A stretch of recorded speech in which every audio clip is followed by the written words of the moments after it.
Margaret said. Margaret hasn't got ages tonight. It's a nice evening, so I don't want to be going on too long tonight, but No. it's just something.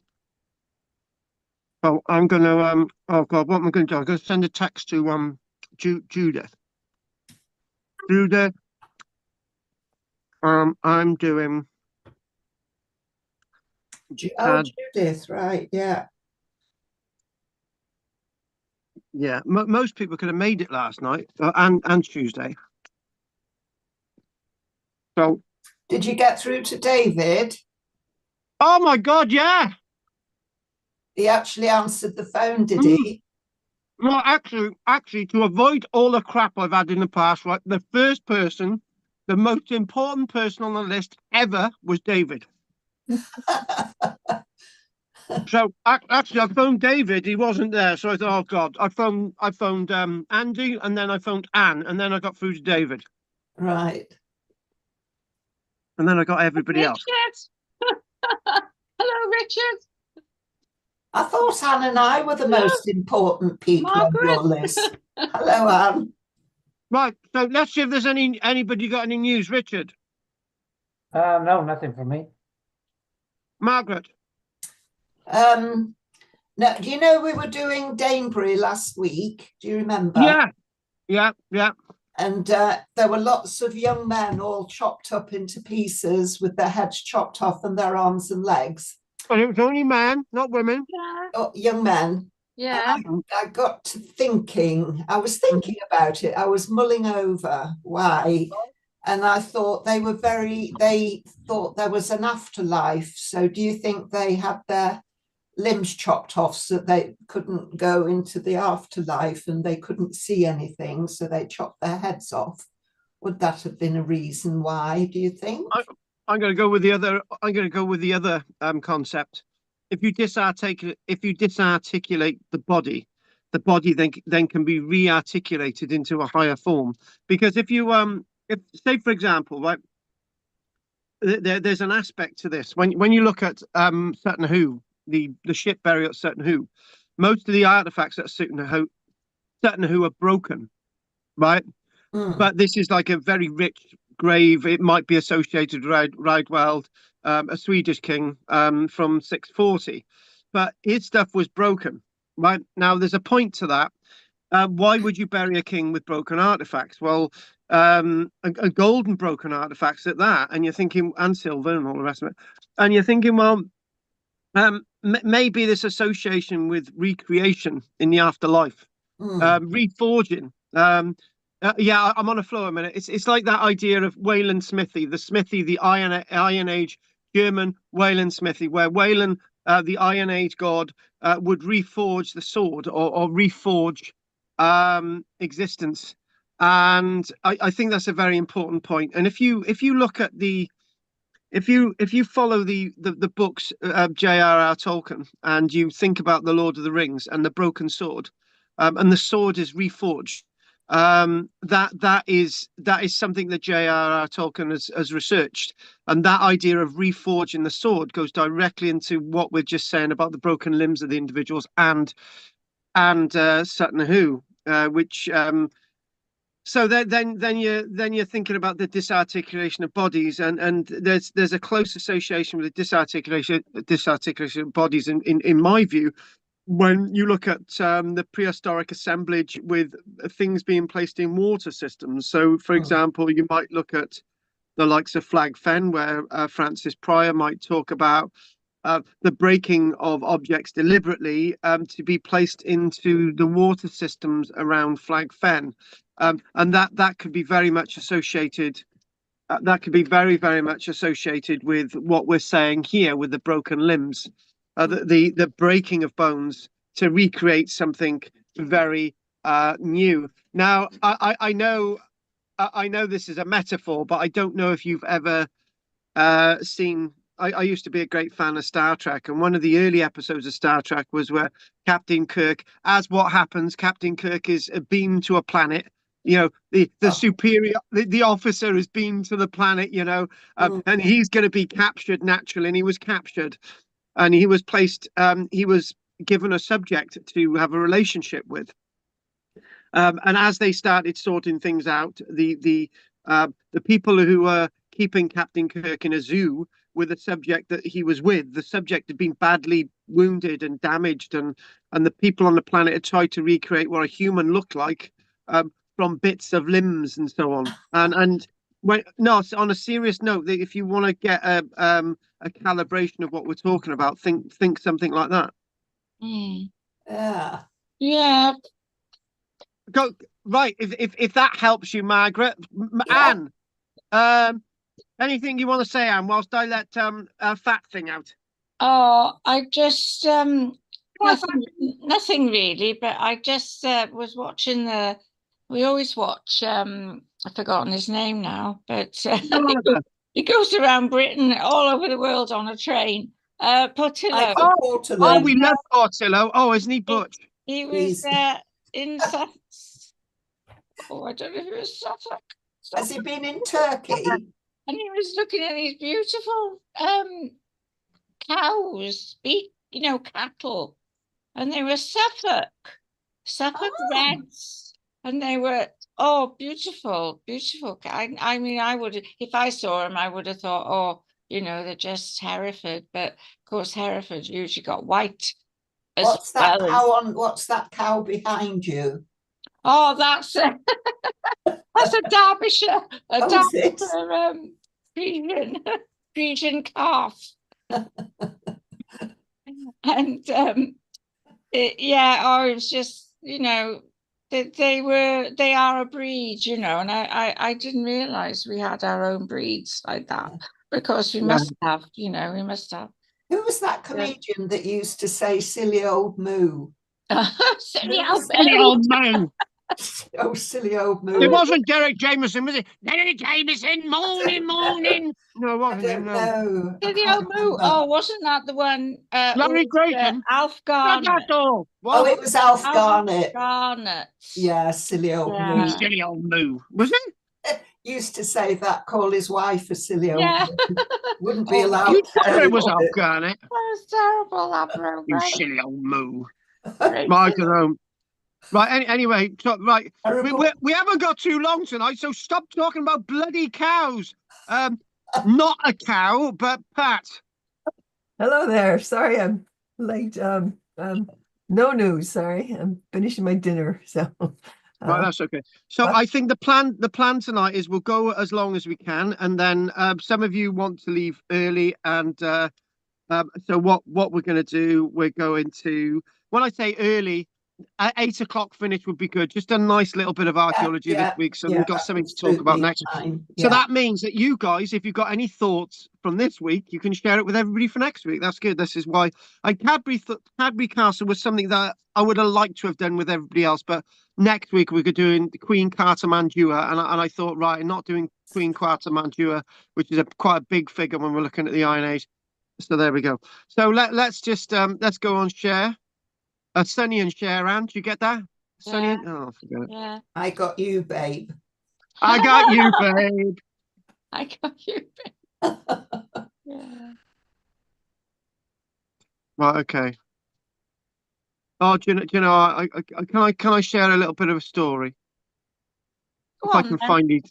When I find the images, I will share you a story. Right? Is it never take no for an answer, right? Anyway, I basically, by the way, there's a story about this as well, right? And I'm going to tell you a story about this in a moment. But anyway, I went into, I went to pick up the brand new, really expensive production phone. It's an iPhone 16 Pro Max, which is the type of phone that people use to film big movies with these days. So I thought, right, I get this. And if you look at my YouTube channel, you'll see that the stuff I'm filming is what? Where'd you get the money for that? Did you get a grant? Oh no, I've just upgraded my phone, and I've paying £21 extra a month. That's it. Well, mind you, it's going to take me 5 years because the phone costs 1,200 quid. Oh, but anyway, God. Yeah. But anyway, I needed it because obviously we're doing some work. And hang on, Dan, just shut up. Right. I know. Right, and anyway, I went into the Vodafone store in Carmarthen because that's where the phone was, right? And as somebody then phones me because I got a security breach on the land, that somebody jumped over the fence, and I thought I had to talk to him, and it turned out to be a neighbour. It was fine. As that's happening, the guy's actually put me through security, and it's failed twice in the shop, right? Oh, And the guy says, "You can't have the phone now." And I said, "What do you mean?" He said, "You failed security." I said, I had to go through security anyway. He says, "You can't, I can't help you. You'll have to phone up Vodafone, and then it's going to be like another 10 days till we can get through." And I thought, "I can't deal with this. I need the phone, blah, blah, blah." And I spoke to somebody in Vodafone, right? And then what happened was that the Vodafone people spoke to the people in the Vodafone shop. And then the Vodafone shop, they said, "I still can't help." And then he had a brainwave. He said, "Oh yes, there is. There's a certain thing I can do." And anyway, he did it. I got through security, ended up with a phone, right? And I said, "Well, what happened?" He said, "I've never done this thing that I've just done in 10 whole years of being a manager, but I just remembered it. There's a certain thing that we've never used before, and I got through security." And you know what? The moral of the story is never say no for an answer. no, and you know, there's all sorts of things in Carmarthen. Yeah, like syphilis and all sorts of things. But anyway, this ring, right? This is a really interesting story. There was a woman that used to come to my classes in Lansford Major called Chris. And unfortunately, David, her husband, he was a really, really, really, really nice bloke, and he passed away. And he used to go to the classes with Chris. Anyway, Chris was a big mathematician and stuff. Anyway, long story short, so she had a daughter. She's got a daughter called Helen. And and they went to the little thing that we had in Cardiff, like we had like a little thing in Leckwith, didn't we? And it was like a memorial lecture for David and stuff, and that's what we did.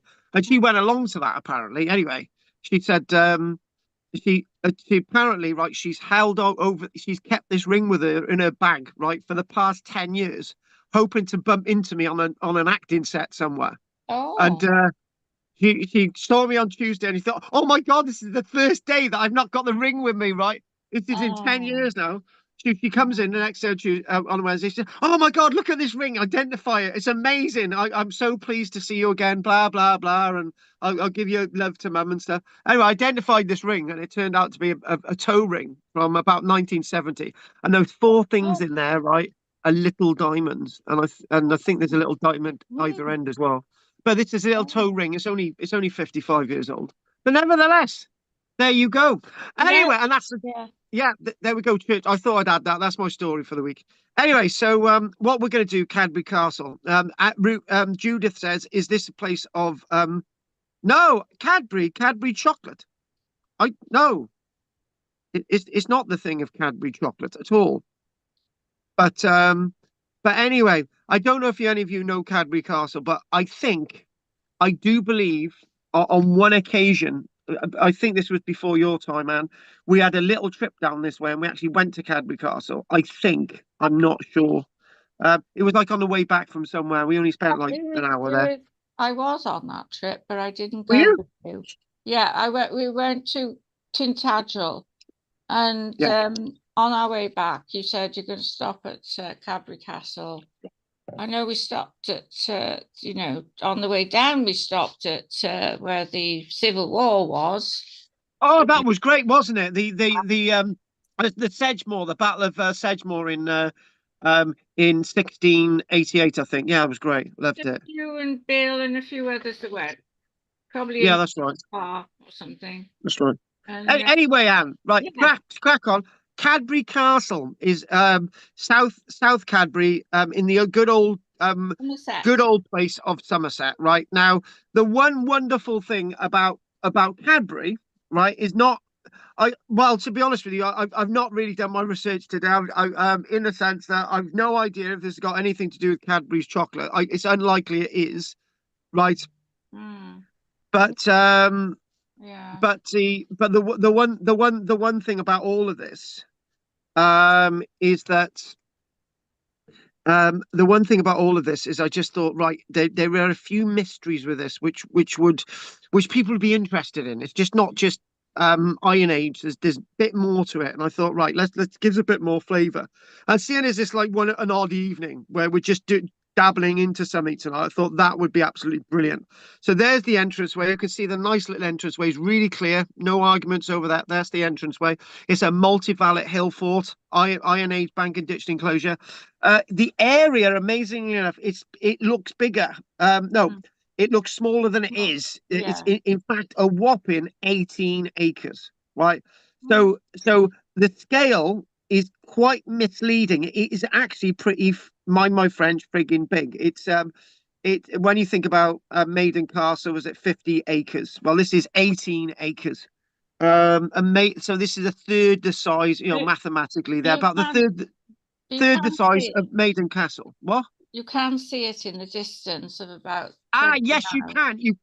Yeah, Anne is correct. I'm glad for that interruption. You can see it in the distance. It does stick out like a sore thumb. Yeah. So in other words, it's on a plateau. So what they've done, there's this like I don't know, how can you describe it? There's like a big sort of donut on the landscape, and what the people have done in the past, they've sort of reshaped it. They reshaped the limestone, right? So close idea. Yeah, Anne is right. You can see it from all around. This is closely linked with Glastonbury, right? It's within that landscape, and it's massively closely linked with King Arthur as well, and all these other things.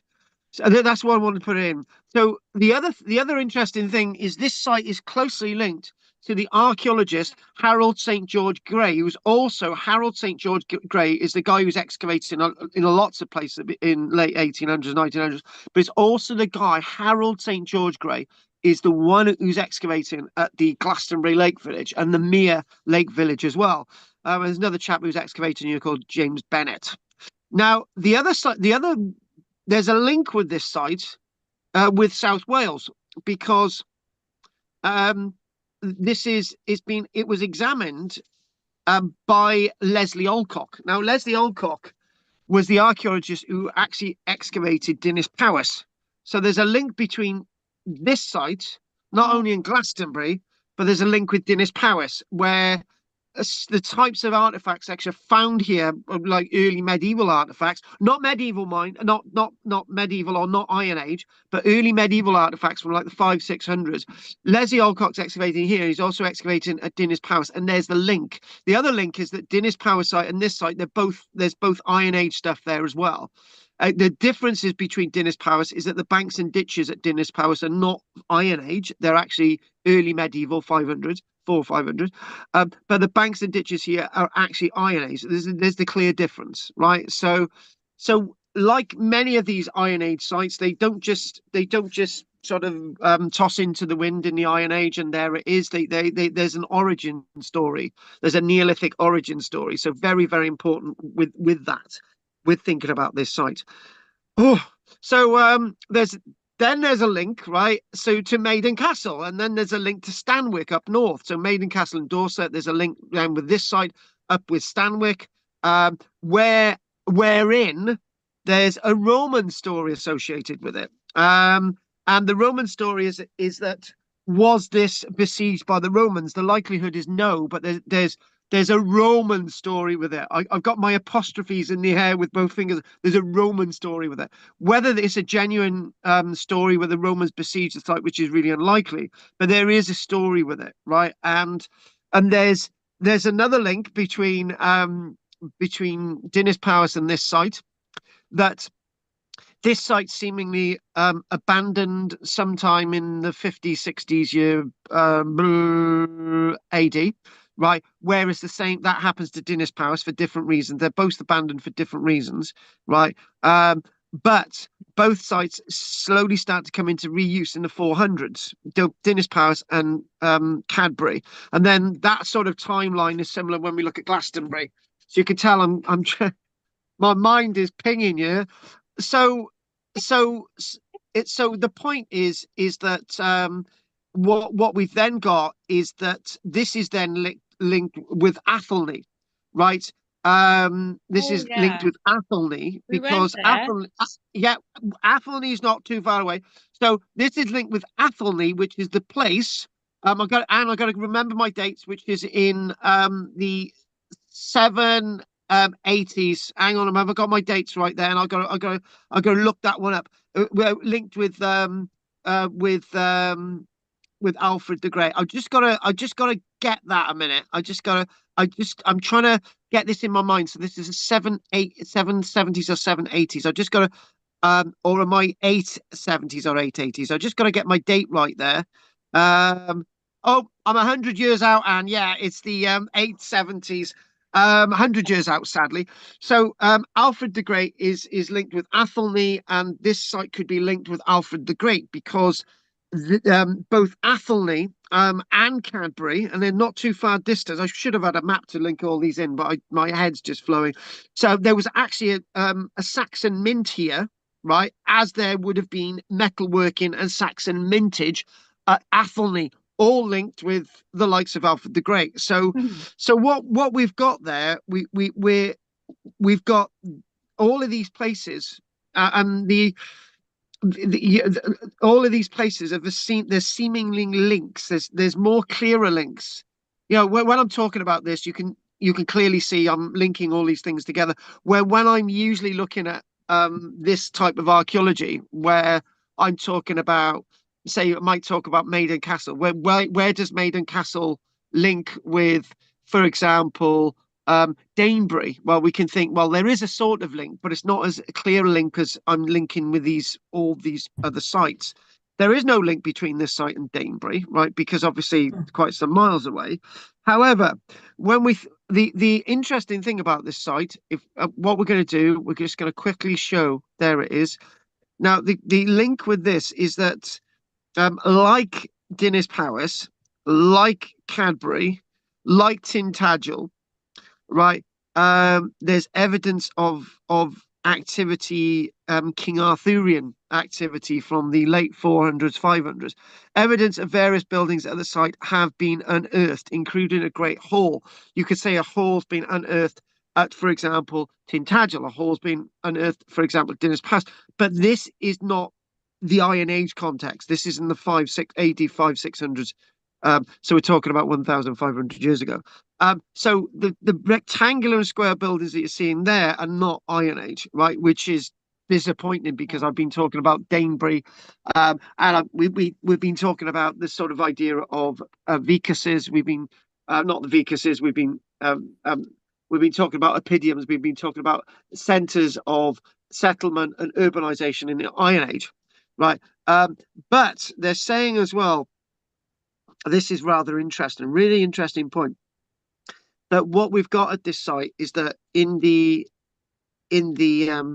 let me get my words out, in the 500-600s, there's evidence of roundhouses in the 500-600s. Now that's sort of thrown you a bit because they were building roundhouses in the Anglo-Saxon period. So we're getting that as well, and there's a link between this site. It's not an actual physical link or anything, but at this site they've actually got the concept of temples and shrines in the Anglo-Saxon period, where you've got the idea of temples and shrines with Danebury in the Iron Age period, right? So okay, guys, there's a tentative link. Okay, now this is really nice. From, I think it's 1723, and I think this might actually be from somebody like oh God, Aubrey or something like that. But anyway, so the point is that um, there is a sort of link with Danebury in the sense of the name, right? Now, but I'm going to go right. Okay, let's just do this. So the suffix bury, right, as in Cadbury, might relate to an Anglo-Saxon term such as fort or town, right? So is this a fort or a town, or is it a town, or is it a location of occupation, urbanization in the Anglo-Saxon period? Whereas you got the idea of a town urbanization in the Iron Age period in regards to Danebury, right? But is that true? Isn't it? So the first name of Cam may come from the River Cam, and this is where we get the idea of Camelot on camel. There's a type, there's a name similar to camel, which is near Tintagel, hence why you get the idea of King Arthur and the Arthurian link, right? And this could relate to somebody by the name of Cador, Cador, which you could maybe associate with Arthur. Anyway, that's another lecture altogether. But when we think about this and we try to sort of understand this landscape, let's try and look a little bit more of what we're seeing. So, as we've said, as we know, as we understand, this site itself, very much is, as we've said, origins. The origin story, as is Bronze Age. The origin story is Neolithic. It might be even older, right? So this is it's very debatable when this site was abandoned, because we know we know that Danebury in Dorset is abandoned to its main hub of what they're using it for about 100 years before the birth of Christ. So this is still in use up until the Roman years, whereas Maiden Castle is at this point abandoned by this time. Whereas Dinas Powys isn't. It's still in use roughly 50 odd years Anno Domini 50. Now, again, what we've got to do is spuriously think of this. Can it be argued that this is a military site? Can it be argued that this is in response to invasions from the continent where there is actually no evidence for that? We've discussed this quite extensively. Is this associated with agriculture? Is this associated with trade? All these different ideas come into frame whenever you look at these sites, and we may never get the answer. It's like basically saying there's 10 women in the world, Richard, right? Which of those women love us, right? And we think they all love us because they're all looking at with adoring eyes, but it might only turn out that only one of them loves you, Richard. Like I've got one in the room that loves me, and that's it, right? As a metaphor, so we've got no real idea what's going on with these 5,000 hill forts. Just to mention that, and I did say we were hill forted out last week, so we're sort of we're sort of doing that sort of hill forty thing as it's sort of eking out of our system. So the dominant view since the 1960s has been the increasing use of iron led to social changes in Britain. Deposits of iron ore were located in different places from the tin and copper, and this site isn't too far away from lead resources. Is the idea of this site, is it associated? Now there's a difference with this site joining in with Dinas Powys, that story. There's a difference between those two sites and say Danebury and say Maiden Castle. There's a difference between this site, if you want to refer it to hill forts in Cumbria or Wales or whatever. And the difference is that there might be a clear thing that this site and Dinas Powys might be related to just a family or a very powerful family that use this for their own sense of control. But when we look at Maiden Castle, that's not the case. When we look at Danebury, it's clearly not the case, right? So again, we're talking about things are changing. There's different ideas, there's different ideologies to try and understand what this is. We're loving that illustration there. So slightly exaggerated. There's a couple more ditches there than there should be. However, when we mentioned what we mentioned last week, we did mention the name Barry Cunliffe last week, and we mentioned Barry Cunliffe when we were looking at Danebury, right? So there's another link, but this site back to the words of Barry Cunliffe. Archaeologist Barry Cunliffe believes that population increase still played a role, and has stated that. So now that's something interesting. That's not the way I put it. There was population increase. We know that. How was population changing the way things were working? Were they living in farmsteads with open landscapes? Did they need defences for these farmsteads out in the open? No, but what's this about? So Barry Cunliffe said that the forts, these, he says, will read out his entire thing, right, without my bias.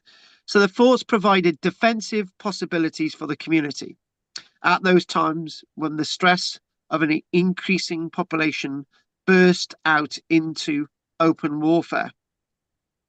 But I would not see them as having been built because there was a state of war. Can I just stop there a minute?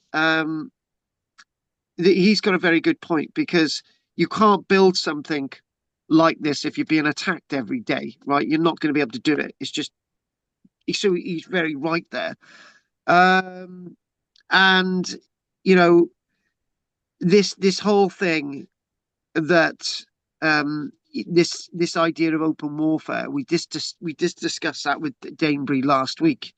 Anyway, so back to what else he wants to say. They would be functional as defensive strongholds when there were tensions, and undoubtedly some of them were attacked and destroyed.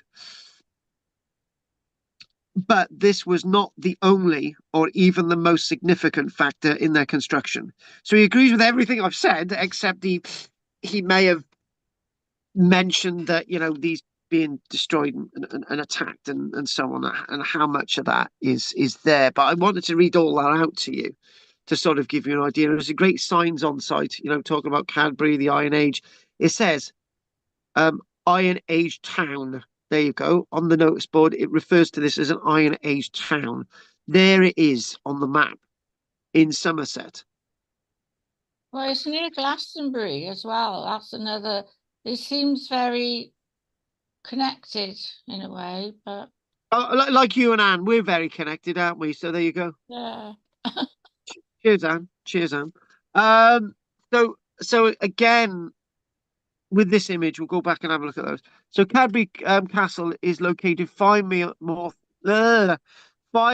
north of east of Yeovil, and it's a big solid limestone rock situated on the southern edge of the Somerset Levels, with flat lowland to the north. The summit is 153 meters and 2 centimeters above sea level on the Lias limestone outcrop. So the hill is surrounded by terraced earthworks, banks, and ditches, and a stand of trees. You can clearly see the trees there.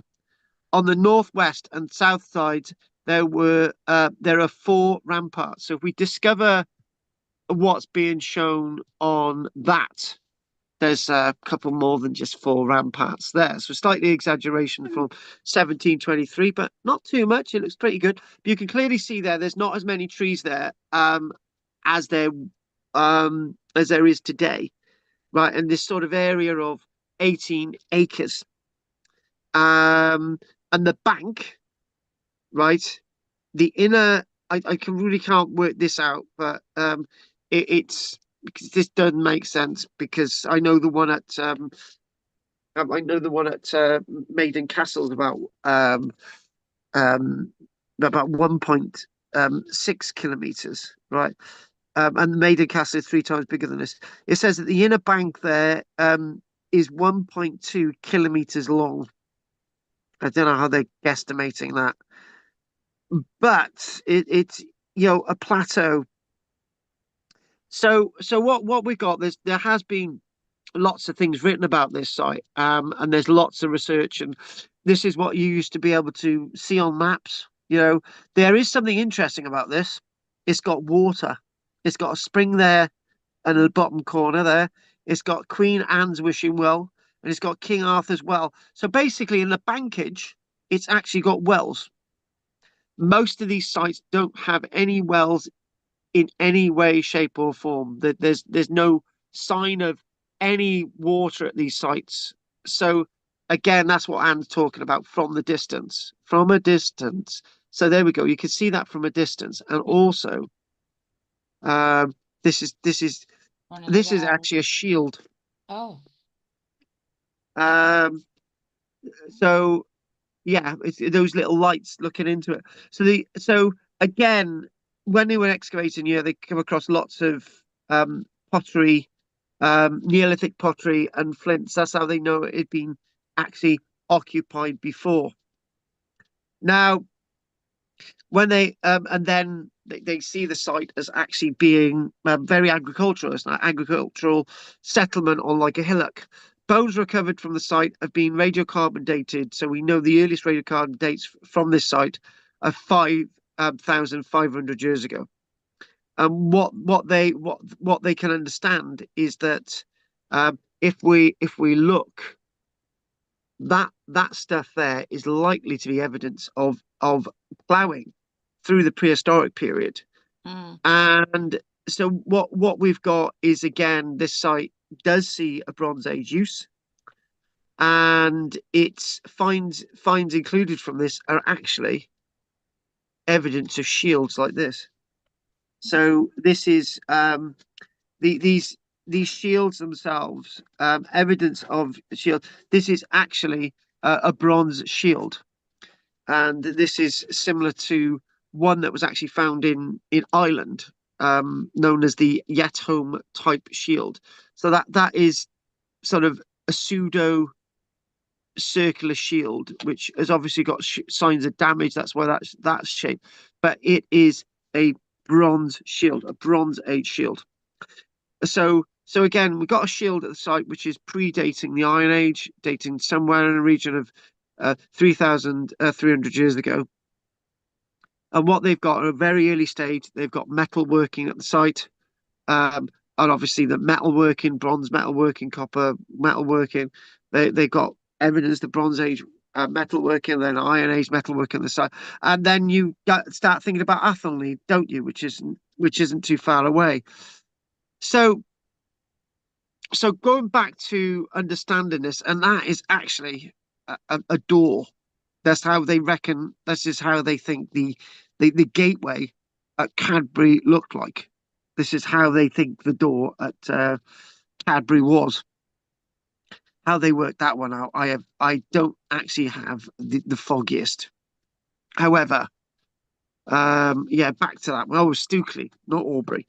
So human occupation continued throughout the Iron Age, and then what they've got, they've enclosed it with a stone banking, and excavations have shown the signs of a number of rectangular buildings, which was this is an odd thing. When they were excavating at the site, not the Anglo-Saxon stuff, but when they were excavating at the site, what they found was that lots of the buildings initially were square, and then they were replaced with circular structures, right? Which is very, very interesting. So large ramparts and elaborate timber defences were constructed and refortified over the following centuries.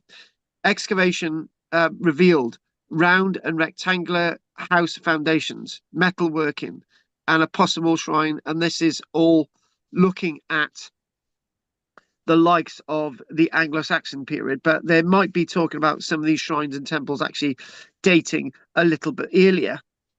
So what we've got is that if we look at evidence of the excavation stuff, now this is where they were excavating in the middle of the site. I think this is Leslie Alcock stuff, and lots of the evidence is actually on display in the Museum of Somerset in Taunton. And the finds we've got the Bronze Age, the Iron Age stuff, and what they're talking about is that some of the deepest, most complex Iron Age archaeology is to be found at this site. And I think this is how they were able to sort of get a glimpse on, maybe they found all the metal bits and pieces to sort of give us an indication of what the entranceway looked like. So what we've got, again, thinking about, hang on, go back to another one of those plans. What they're saying, that it become the biggest and largest site by the time of the Roman invasion in AD 43. Now, some people argue that there's evidence that there is evidence, and I said unlike Maida Castle. Some people say there's evidence, other people say there isn't.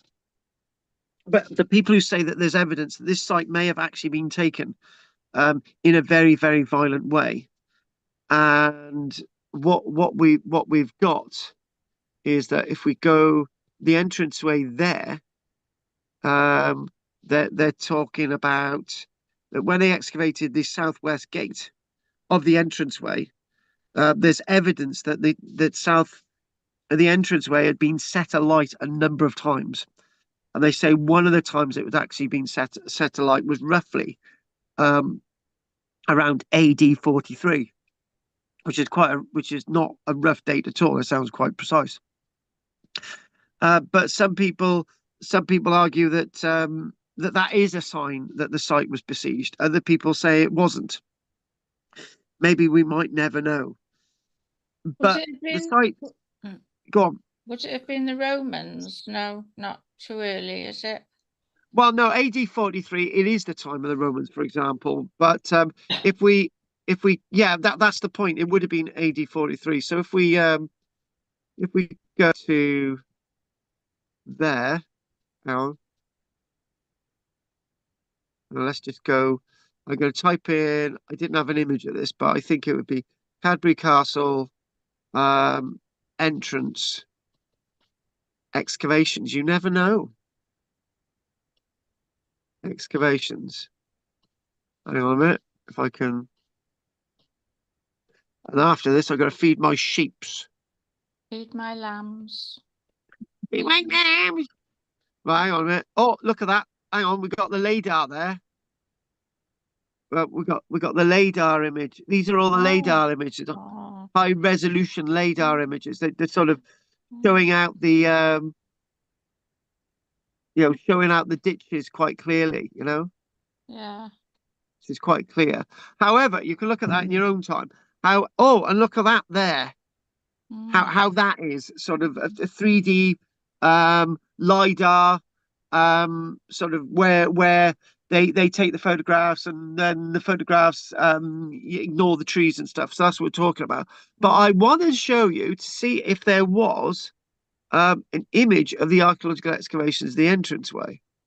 And there is something there, that one there, but that is actually a reconstruction. There is an image a bit further up, but it's not brilliant. I think we're gonna have to go with that one. No. And that there is what they're talking about, like a temple on the site. However, there is, and they're saying, well, it's not very good, not very clear. They're saying that's the entranceway excavations in the 1960s. And there is how they're saying, what they're then saying. Oh no, hang on a minute, that's wrong. The wrong site. What they are saying is that the site was refortified in the Roman period, right? But hang on, Baldrick, I don't want. Why I've got my turkey on here a minute? Hang on a minute, I've got my turkey. I've lost the plot. Hang on, where's the image? Where's that image gone? Baldrick came up. Right there. That there is a reconstruction of how they believe the entranceway was, based on all the post holes and all the other artifacts. Whether it looked like this or not, I don't know. Right, but the one point is that again this site is reused, and it has a new lease of life after this period when the site had been set alight by the damnable Romans in AD 43, if that's the actual story. So if we go back to here, and we go back to maybe this is where, so this image here, this little building here, it talks about a church and sort of various other things, and this is how much they've excavated, just a small area, but the archaeology is really, really deep. So then talking about what happened is obviously AD 43, the site was sort of maybe completely abandoned, maybe there was a farmstead there. There's talk that the Romans had some kind of fortified site here. Why? It was slightly impractical to defend, but we don't know. But anyway, but sometime we got a reuse of the site more towards the end of the 400s, right? And what we see there is that building there, that orange thing is a big hall, right? So if we go back to where's that other image? There. There's that. You can actually get an idea of how the defences are. And the Great Hall, that big hall on the right there. And the end you got the entranceway. It's not as it's like sparsely occupied as compared to the Iron Age stuff. And they're talking about the hall being a whopping 20 meters long. But that thing that there's a link between Dinas Palace and this site is that they found shards of pottery from the Eastern Mediterranean, dating to about the mid 400s, 500s, and that's exactly the same evidence that they found at Dinas Palace. So there's trading links between the Mediterranean in the 500s, and it's probably the same vessel that is bringing goods to here, as it might be bringing goods to Glastonbury, as it might be bringing goods to Green Head, or it might be bringing goods to the likes of Dinas Palace, because Dinas Palace, the site of Dinas Palace, Hillfort, was actually accessible from the sea at that stage. And people, you could tell that even today when big chunks of Dinas Palace gets flooded because it's under the water level. Anyway, moving on. So we got the link in the sort of post-Roman period, and we got this sort of period of the 500s. We've got evidence of trade with the Mediterranean, and maybe the same people who were based here before the Romans were maybe a people who maybe put a little farmstead here, but then the Romans probably said, why didn't you build a Roman villa nearby? Because that's probably they probably did. So it's probably the same family again that reoccupy the site in the late 400s, 500s. That's exactly what we say about Dinas Palace, strangely enough. And then we've got some kind of mint going on here. They're making money here. And again, when we think about this site, we think about the Domesday Book, and we know that it's mentioned as being a possession of the new Norman lord, a Turstin Fitzrolf, in 1086. However, then the final thing to really talk about is well, two things really. When instead of just having maps like this in 1992, they started to do extensive geophysical surveying across the site, doing various sampling. The archaeological excavations here, the Iron Age stuff is really, really deep. And then we start thinking about the mystery associated with the board and where this is, and thinking about the excavations there, and looking down at the site and local tradition. Here we go. First written down by John Leland, the King Henry VIII chronicler, John Leland, in 1542. Because Henry VIII said, go around Britain recording everything, and he tried to. It holds that Cadbury Castle was King Arthur's Camelot. There you go. Camel, named after the river. Cadbury, C-A-D, that comes from camel, river. So Camelot. The site and the Great Hall are extensive, and the writer Geoffrey Ashe, who's the big historian who believes that Glastonbury is linked directly to King Arthur, argued that it was the base for the Arthur of history. If there was a King Arthur, he was based here. That's what Geoffrey Ashe would have been saying in Glastonbury. His opinion has not been widely accepted by students of the period, but some believe that. And finally, militarily, the location makes sense as a place where refugees would go to, where they couldn't be defended elsewhere. If Arthur was indeed conceived at Tintagel, as tradition asserts, he may have been a prince associated with this landscape, known as the territory of Dumnonia, and used Cadbury as a stronghold on his eastern frontier. So all I'm going to do is just going to quickly squing through these images again. Nice bit of a reconstruction there, or sketch from 1723 again. This idea of the entrance doorway. Yeah, it looks engineered enough rather than over-engineered, but you know, it looks good. It looks good. These it's not levered. So basically, these bits of wood you take out of the slots. It's barred with the frame, barred on the other frame, and it's also barred in the center. But I got to be honest with you, right? Engineering wise, that's not going to work. The weak spot is that there. All you need to do is push against that, and it snaps. I'm not sure they thought about too hard, the archaeologists, in doing a reconstruction of that, but that's just not going to work. It's not, unless you've got some kind of bolt that goes in the ground there. Hang on, let me show you. If you're going to make this work, right, you're going to have bolts in the ground there, right, and that's not even shown. Other than that, this ain't going to stop. This ain't going to stop the Russian army, is it? It's not. Anyway, that's what they say the door looks like, but maybe I disagree. But anyway, the shield. Well, we've found examples like these in Ireland, you know. But this is a copper shield from the Bronze Age. Again, look at that view Anne was talking about. It can be viewed from the landscape again. Beautiful aerial view. Evidence on the left and the right on the plateau of various work from various periods. And there you go, the excavation plan of South Cadbury. Again, there's a North Cadbury as well. There it is. And really nice signage there, the mappage, and the Anglo-Saxon stuff. And slowly, and that there, and back to the ring. And so we're going to call that a day now. I think that was a good place to end.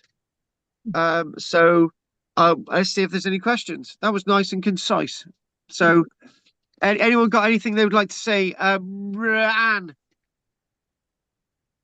Yeah, it's just introduced us really to that area, and would be nice. I'll have a look at it. I'll have a look at the the area, because I didn't take much notice of it really, because we've been to Tintagel and we thought, oh, we've been to Tintagel, but that's all we need. Dorothy and Tintagel and Pete upsetting people in the yeah, that's right. And yeah, I didn't realize there was so much interest there.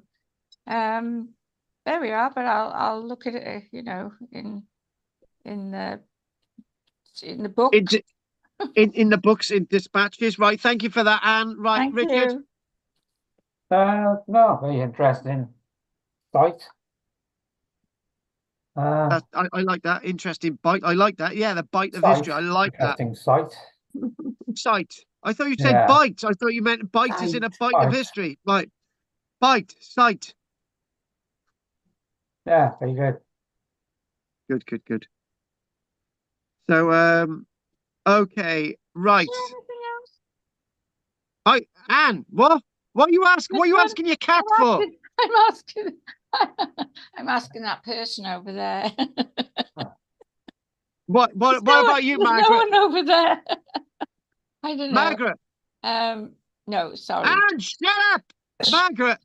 Why did they call Maiden Castle and Cadbury Castle and not Hilford? It comes from the Roman word castos, which basically means a fortified, castellated area, and lots of these names.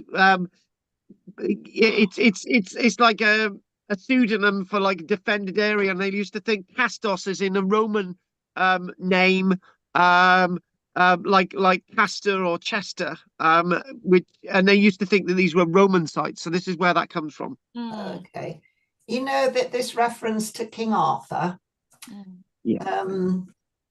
is the only reference to King Arthur through Geoffrey of Monmouth's History of the Kings of Britain. And did he mention Cadbury Castle as a link? I think Geoffrey of Monmouth did mention Cadbury Castle. I'm pretty sure he did. And but the likes of the writers Nennius, we've got Bede, the Venerable Bede, before all this. But there's there's different figures that come out from that, and I believe that the name King Arthur is a name given to lots of um, heroes and people from the period, because Arthur means bearhead. If you're the bearhead, you're the leader. That's what Arthur basically means. The leader of the pack. Oh, my Oh, right. dad was called Arthur. He was a fine man. Bear. Yeah, and and if he had a hairy chest, Arthur would fit your granddad well. I don't know. I don't know. He used to wear the same shirt every day, but a different collar. Who was that? Who was that? My granddad. Oh, My granddad God. Arthur. Granddad, Yeah, we love you. my He used to granddad. call That's himself so Arthur Crown. yeah. Arthur Crown, Arthur Arthur Crown. Right, Crown. Oh. Arthur Crown. Right, okay then. Thanks for that, Margaret. And Okay. before we finish, we'll have Pat. Right. I was surprised that all these other thousands of places have vacated, and this one survived. Went onward. Yeah, yeah. This is why this is an odd one, because where you're right, where lots of these sites were being abandoned, this one remained in use, and Europolis in the Iron Age was a big sprawling place.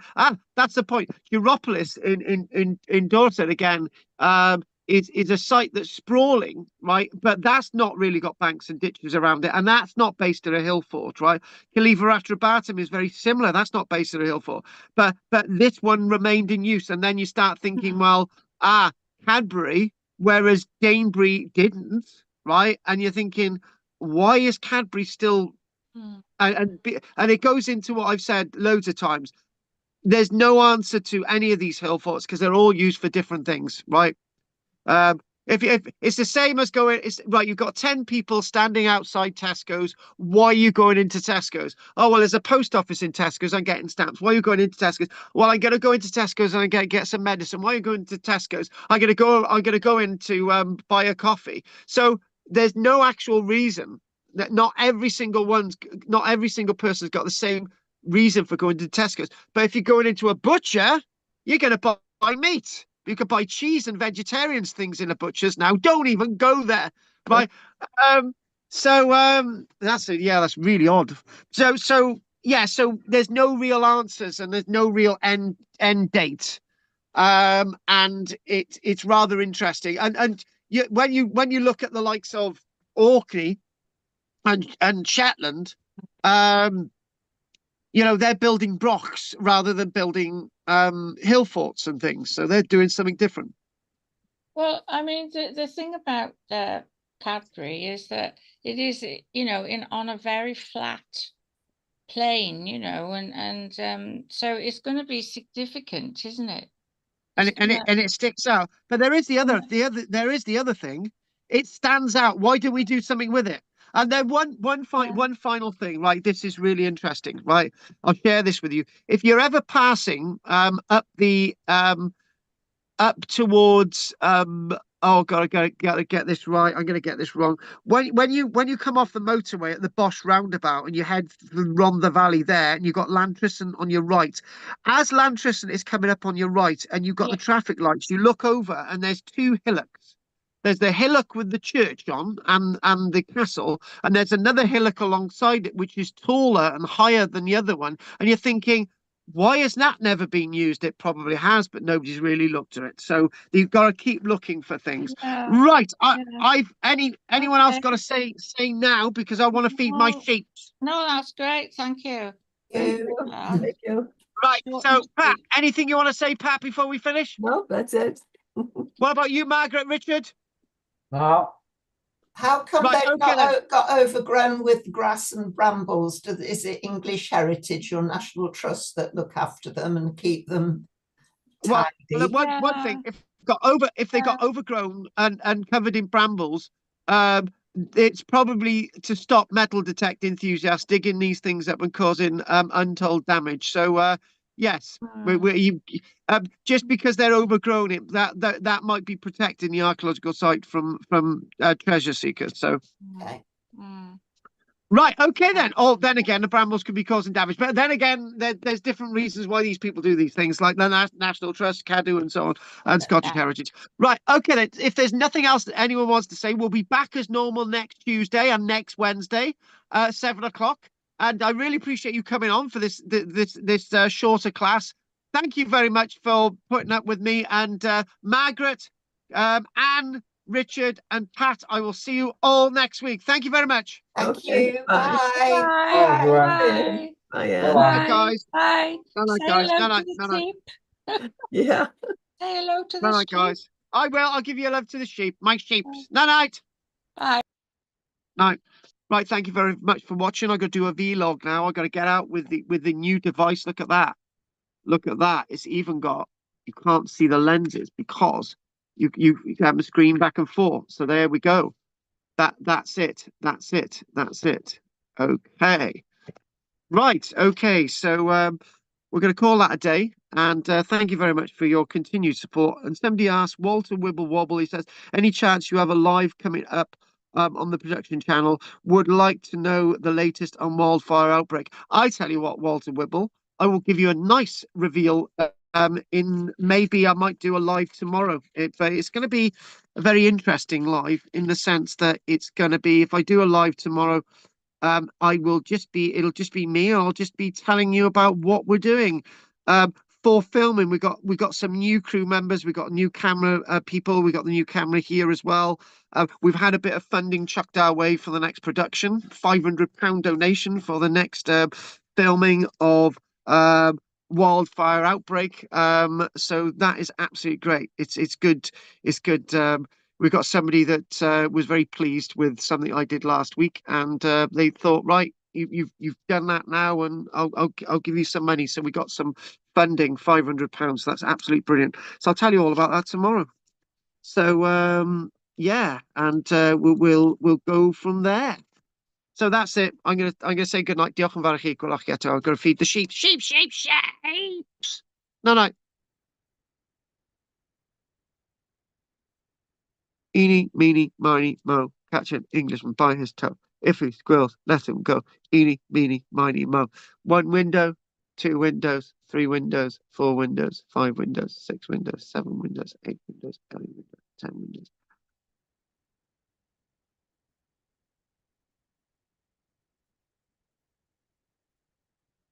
Right, okay. Anything on that screen, one? Anything on that screen, two? Anything there? Anything on that screen? Anything on that screen? And nothing on that screen. Done. That's it. Diolch yn fawr.